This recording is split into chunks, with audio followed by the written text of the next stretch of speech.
नमस्कार, स्वागत है आपका हमारे चैनल पर। मैं हूं आपके साथ शिप्रा सैनी। किसानों के नाम पर आंदोलनजीवी राकेश टिकैत जो अपनी सियासी पिच तैयार कर रहे थे, लेकिन उत्तर प्रदेश नतीजों ने उन्हें पूरी तरीके से धराशायी कर दिया। जिस तरीके से समाजवादी पार्टी गठबंधन की हार हुई और बीजेपी एक बार फिर उत्तर प्रदेश में सत्ता पर काबिज हो गई है। राकेश टिकैत बेहद बौखलाए हुए हैं। तमाम उनके ट्वीट, उनके बयान सामने आ चुके हैं। लेकिन एक बार फिर से कृषि कानून भले ही सरकार ने वापस ले लिए हों, लेकिन किसान आंदोलन किस तरीके से जारी रखा जाए, इसको लेकर राकेश टिकैत अलग अलग हथकंडे अपना रहे हैं। और अब राकेश टिकैत ने एक बार फिर एमएसपी का राग अलापा है और ट्वीट करते हुए लिखा है कि भारतीय किसान यूनियन लगातार मांग कर रही है कि एमएसपी की कानूनी गारंटी हो। किसान ऐसे ही लुटता आया है और लुटता रहेगा। एमएसपी पर वादा कर सरकार भी मुकर रही है। बात नहीं मानी तो मजबूरन किसान फिर सड़क पर उतरेगा। ये राकेश टिकैत का नया ट्वीट है जो उनकी तरफ से क्या है।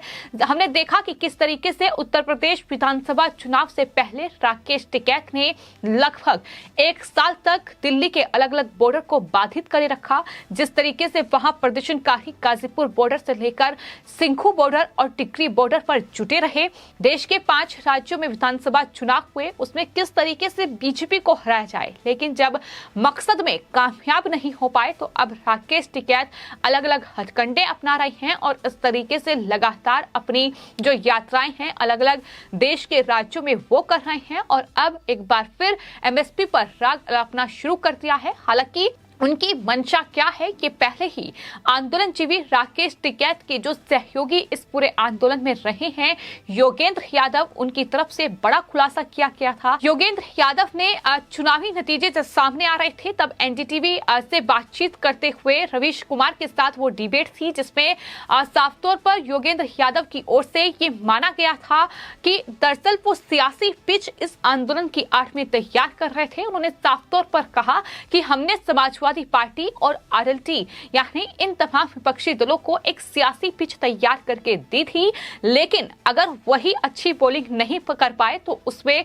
उनकी कोई गलती नहीं है। तो इस तरीके से उन्होंने माना था कि ये कोई किसानों के लिए आंदोलन नहीं था। किसानों का हित वो इस आंदोलन में नहीं चाहते थे, बल्कि अपनी सियासी रोटियां सेकी जा रही थी। और वो वीडियो भी खूब वायरल हुआ था जिसमें योगेंद्र यादव ये कहते नजर आए थे। तो साफ तस्वीर हो चुकी है कि ये किसानों के लिए आंदोलन नहीं हो रहा है, ये कृषि कानूनों के खिलाफ आंदोलन नहीं हो रहा है, बल्कि किसानों के नाम पर ये अपनी राजनीतिक दुकानें चलाने के लिए आंदोलन किया जा रहा है। और इसका सबसे बड़ा उदाहरण हम पंजाब में देख चुके हैं।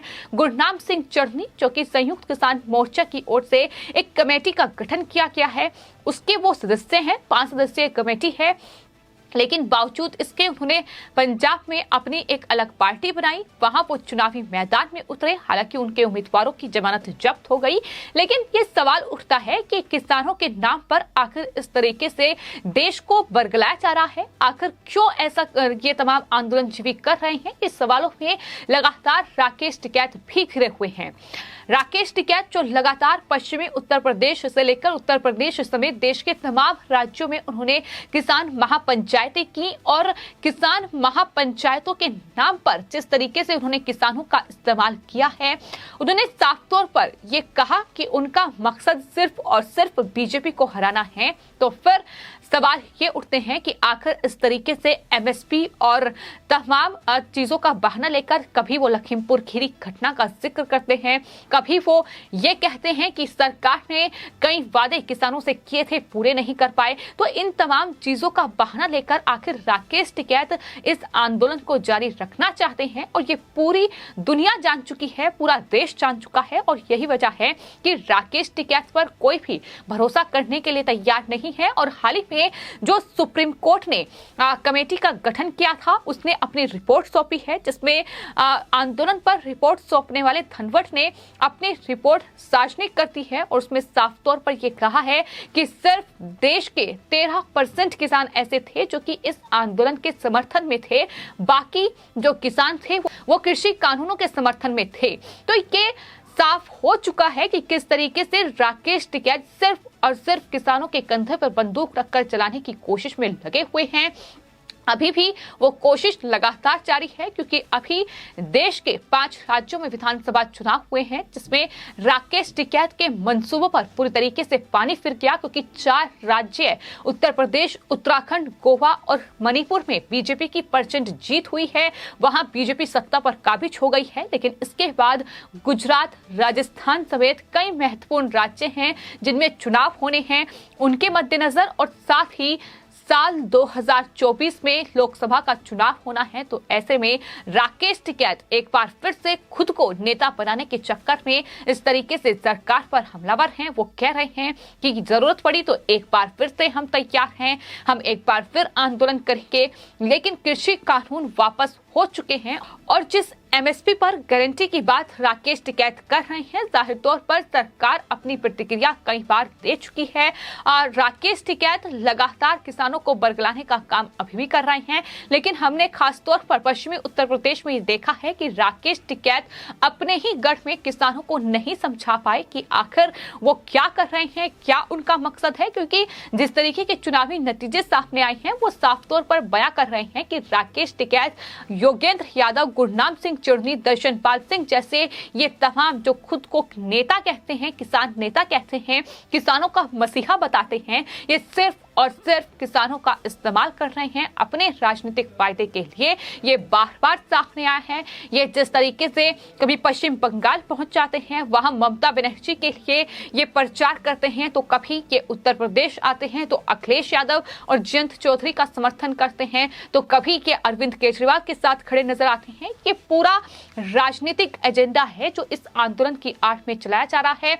फिलहाल सरकार ने कृषि कानूनों को वापस ले लिया है। खुद प्रधानमंत्री नरेंद्र मोदी ने यह ऐलान किया था कि वो कृषि कानूनों को वापस लेते हैं और देश से माफी भी मांगी थी। ये साफ तौर पर कहा था कि शायद वो इन कृषि कानूनों का मतलब जो है वो किसानों को अच्छे से नहीं समझा पाए और इस तरीके से राकेश टिकैत और इन तमाम आंदोलनजीवियों ने किसानों को बरगलाया और इस तरीके से इस पूरे आंदोलन को चलाया। लेकिन एक बार फिर अगर राकेश टिकैत ये तैयारी कर रहे हैं तो उन्हें इतना जरूर याद रखना चाहिए कि अब कृषि कानून वापस हो चुके हैं, तो ऐसे में सरकार का एक्शन भी अब उन पर हो सकता है। इसमें भी कोई दोहराई नहीं है, क्योंकि हमने ये भी देखा कि किस तरीके से 1 साल से भी ज्यादा वक्त तक जो ये आंदोलन चला, उसमें गाजीपुर बॉर्डर से लेकर सिंघू बॉर्डर और टिकरी बॉर्डर पर किस तरीके से वहां लोगों को परेशानी का सामना करना पड़ा, किस तरीके से लोग घंटों तक जाम में फंसे रहे। 1 घंटे का सफर 2 घंटे में तय कर रहे थे और कितने लोगों की जान इस आंदोलन की वजह से गई है। किस तरीके से आतंकवादियों ने, खालिस्तानियों ने अपने एजेंडे को कामयाब करने की कोशिश इस आंदोलन की आड़ में की है। किस तरीके से देश में खालिस्तानी ताकतें मजबूत हुई हैं, ये तमाम इस आंदोलन की कमियां हैं। किस तरीके से महिलाओं के साथ बलात्कार हुए, वहां एक दलित की किस तरीके से निर्मम हत्या की गई, ये वो तस्वीरें हैं जो इस आंदोलन में सामने आई हैं। तो ऐसे में अब कोई वजह नहीं है कि इस आंदोलन को राकेश टिकैत तमाम ये आंदोलनजीवी जारी रखें। लेकिन अगर रखते हैं तो जाहिर तौर पर सरकार को इन पर सख्त एक्शन लेना चाहिए। ये मांग लगातार लोग कर रहे हैं। फिलहाल राकेश टिकैत एक के बाद एक सियासी बयानबाजी कर रहे हैं। चुनावी नतीजे सामने आए तो राकेश टिकैत ने कहा कि ये जनता का वोट नहीं है, ये मशीन का वोट है। उन्होंने जनता के इस फैसले को स्वीकार नहीं किया। लेकिन जाहिर तौर पर हार हुई है, तो हार की बौखलाहट इस तरीके से सामने आई है, क्योंकि राकेश टिकैत के मंसूबों पर पूरी तरीके से पानी फूट चुका है। लेकिन इतना भी तय है कि देश का किसान समझ चुका है कि राकेश टिकैत, योगेंद्र यादव, दर्शनपाल सिंह, गुरनाम सिंह चढ़नी और ये तमाम आंदोलनजीवी सिर्फ और सिर्फ अपनी सियासी दुकान चलाने के लिए इस तरीके से किसानों का सहारा लेकर कभी एमएसपी पर गारंटी की बात करते हैं, तो कभी वो किसानों के लिए मुआवजे की बात करते हैं। और ये सब कुछ सिर्फ और सिर्फ अपने राजनीतिक फायदे के लिए ये आंदोलनजीवी कर रहे हैं। ये हम लगातार देख रहे हैं। फिलहाल आपकी इस पूरे मामले पर क्या राय है, हमें कमेंट बॉक्स में जरूर लिखें और चैनल को सब्सक्राइब करें। धन्यवाद।